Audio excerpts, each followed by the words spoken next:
Una competencia de clavados es un ejemplo revelador de una habilidad que se demuestra mejor a través de una acción. Presentar un ensayo escrito que describe cómo efectuar varios clavados o contestar una pregunta de opción múltiple no es en absoluto un medio idóneo de evaluar la ejecución del clavado. Más bien, es necesario ver al clavadista en el momento de la ejecución y para emitir un juicio confiable, el observador debe ver una serie de clavados en vez de uno solo. A continuación, se exponen las 4 características esenciales de una evaluación formal del desempeño. Son las mismas, así se trate de una competencia de clavados, de un discurso oral, de un informe sobre un libro, de un ejercicio de mecanografía o de un proyecto de ciencias. La evaluación del desempeño deberá tener un propósito claro que defina la decisión que se tomará respecto a la evaluación del desempeño. Identificar los aspectos observables para juzgar el desempeño del alumno o su producto. Crear un ambiente propicio para obtener y juzgar el desempeño del producto. Emitir un juicio o calificación que describa el desempeño. La evaluación criterio por criterio facilita descubrir los puntos fuertes y débiles de la ejecución. Las medidas correctivas no son tan difíciles cuando los criterios se expresan a través de conductas observables o de características de productos. Cada sugerencia de mejora puede describirse en términos específicos. Cualquiera que sea el motivo de la evaluación, conviene especificarlo al iniciar el proceso para establecer los tipos adecuados de criterios y de métodos de calificación. Los criterios de desempeño son las conductas concretas que un alumno debe realizar para llevar a cabo una actividad u obtener un producto. Constituyen la esencia de una buena evaluación, pero al mismo tiempo son el área en que surgen más problemas. Cuando el maestro piensa en evaluar el desempeño, tiende a hacerlo en función de habilidades globales como las siguientes: lectura oral, pronunciar un discurso, observar medidas de seguridad en el laboratorio, caligrafía, etc. En la realidad, dichas habilidades no pueden evaluarse si no se dividen antes en conductas más pequeñas o en las características de que constan. Ambas son criterios del desempeño que el maestro observa y juzga. Estos criterios centran y definen lo que el maestro quiere observar en el desempeño o en el producto de sus alumnos. No se consigue una buena evaluación sin criterios debidamente formulados.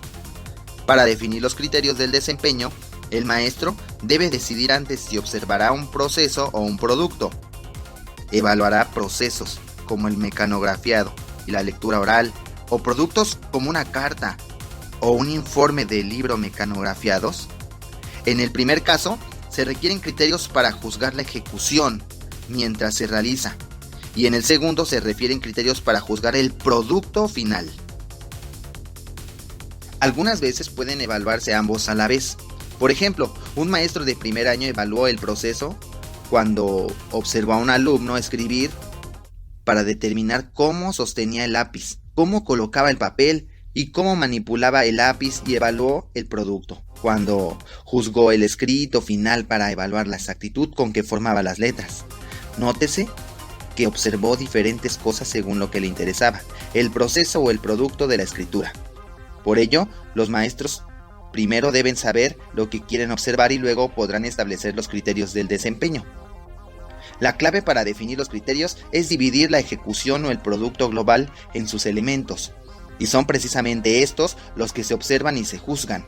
Pongamos, por ejemplo, el caso de una evaluación de un producto que consta de párrafos redactados por alumnos de 8º grado. La evaluación tiene por objeto juzgar su capacidad de escribir un párrafo de 6 a 10 oraciones sobre el tema que elijan. Al preparar la evaluación, el maestro incluye los siguientes criterios de un párrafo bien organizado. Primera oración: oración temática apropiada, buenas ideas de apoyo, vocabulario adecuado, oraciones complejas, uso correcto de las mayúsculas, corrección ortográfica, conclusión, caligrafía. Los criterios se refieren a aspectos importantes de la redacción de párrafos, pero son vagos y resultan mal formulados. Por ejemplo, ¿qué se entiende por primera oración? ¿Qué es una oración temática apropiada y un vocabulario adecuado? ¿Qué se examinará al juzgar el uso correcto de mayúsculas, la corrección ortográfica y la caligrafía? Si un maestro no sabe contestar estas preguntas, ¿cómo podrá ofrecer ejemplos idóneos para construir un párrafo bien organizado? Los criterios del desempeño han de ser lo bastante específicos para que tanto el profesor como sus alumnos se centren en las características de la ejecución del producto. Además, deben permitirle transmitir a los alumnos en términos accesibles para ellos las características que constituyen un párrafo bien redactado. Los criterios, una vez definidos, permiten realizar una evaluación congruente del desempeño y comunicar los resultados también en forma congruente. En términos generales, los criterios se expresan con claridad si un colega que enseñe el mismo grado puede utilizarlos sin que el autor esté presente para explicarlos. En la lista a continuación, se ofrece una versión revisada de los criterios que rigen la evaluación de los párrafos de alumnos de octavo grado.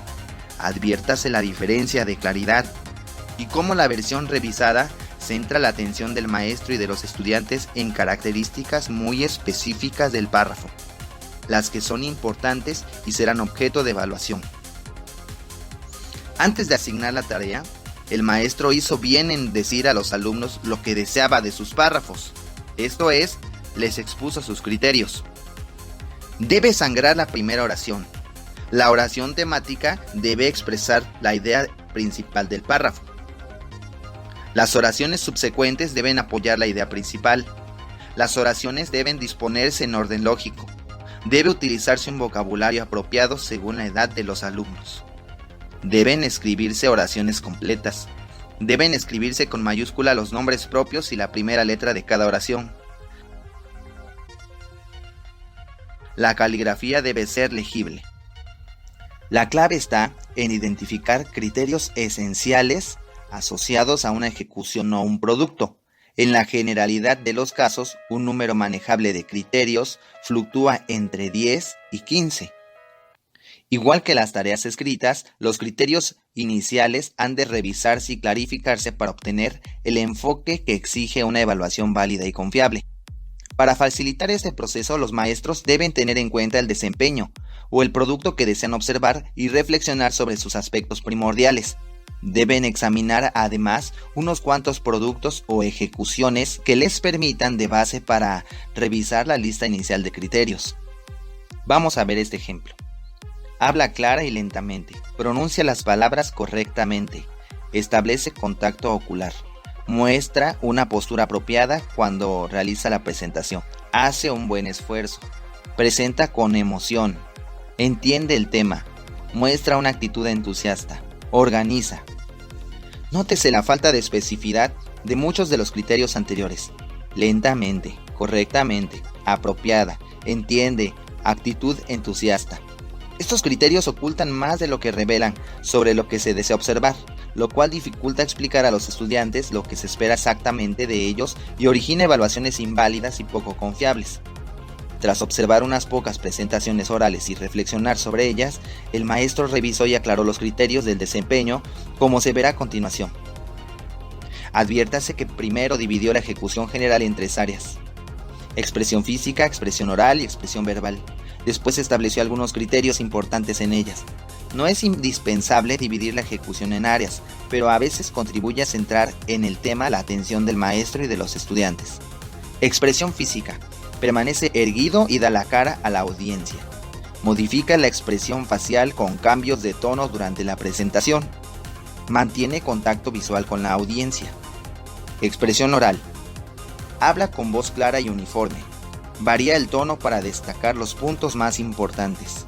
Habla lo bastante fuerte para que la audiencia lo oiga. Pronuncia las palabras con un ritmo uniforme. Enuncia cada palabra. Expresión verbal. Selecciona las palabras exactas para comunicar el significado. Evita las repeticiones innecesarias. Enuncia las oraciones con pensamientos o ideas completas. Organiza lógicamente la información. Resume en la conclusión los puntos principales.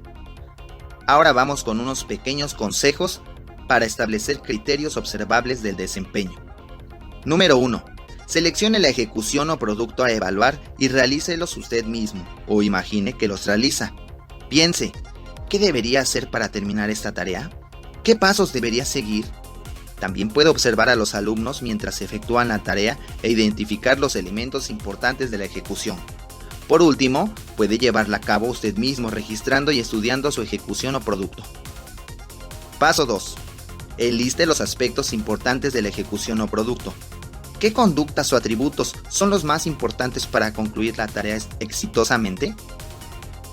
Las conductas o atributos específicos identificados por usted se convertirán en los criterios que guiarán la enseñanza, la observación y la evaluación.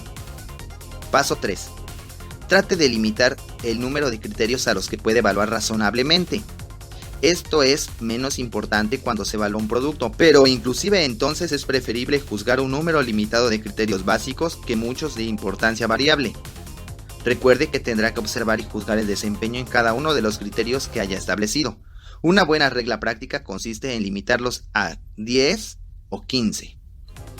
Paso 4. De ser posible, haga que un grupo de maestros analice los criterios importantes que caracterizan una tarea. Paso 5. Exprese los criterios por medio de conductas observables de los alumnos o características del producto. Los criterios deben centrar la atención en las cosas que el alumno hace o en las características de un producto que haya creado. Sea específico cuando los formule. No escriba, el niño trabaja, sino, el niño permanece concentrado en la tarea por lo menos 4 minutos. No escriba, organización, sino, la información se presenta en una secuencia lógica. Paso 6. No utilice palabras ambiguas que oscurezcan el significado de los criterios del desempeño. En este aspecto, los adverbios que terminan en mente son los menos adecuados. Otros términos que deben evitarse son bueno o apropiado. Así, criterios como organización apropiada, habla correctamente, escribe pulcramente y trabaja elegantemente son ambiguos, y se interpretarán de modo diferente en varios momentos, lo que disminuye la imparcialidad y la utilidad de la evaluación. En vez de organiza adecuadamente, escriba presenta las ideas en orden lógico. En vez de habla correctamente, escriba enuncia cada palabra. Los criterios particulares dependerán de cada maestro y de su enseñanza, pero han de formularse a partir de conductas y características del producto, de preferencia aquellas que los alumnos y otros maestros entiendan. Revise los criterios cuantas veces sea necesario, basándose en la experiencia de su uso. Paso 7. Disponga los criterios en el orden en que probablemente los observará. Así ahorrará tiempo cuando observe y se concentrará en la ejecución. Paso 8. Verifique los criterios que se aplican actualmente antes de preparar los suyos. Sin importar el desempeño o producto que se juzgue, los criterios bien formulados son decisivos para el éxito de la enseñanza y de la evaluación.